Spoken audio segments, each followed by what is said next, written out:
আসসালামু আলাইকুম। রাত 11টা বাজে। নতুন একটি ভিডিও নিয়ে আপনাদের সামনে হাজির হলাম।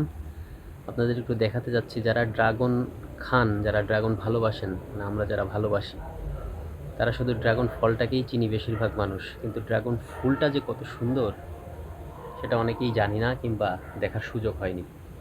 ড্রাগন ফুল রাতেই ফোটে এবং ভোরের দিকে এটা আবার চুপসে যাবে। দেখুন, অনেকে বলেন যে এই হ্যান্ড পলিনেশন অর্থাৎ হাতে পরাগায়ন করতে, তাহলে সেটা ভালো হয়, কিন্তু আমি কখনোই এটা করি না। এই পরাগায়নটা ন্যাচারালি যেগুলো হয় সেগুলো এমনি এমনি আল্লাহ পাক করে দিবেন। এই দেখুন, এই যে কত বড় ফুল, দেখেন ফুলগুলো কি সুন্দর, মাশাআল্লাহ।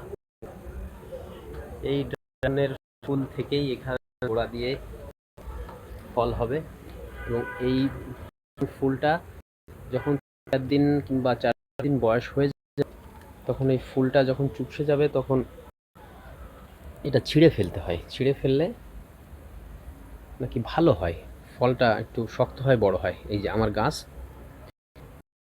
গাছ বড়,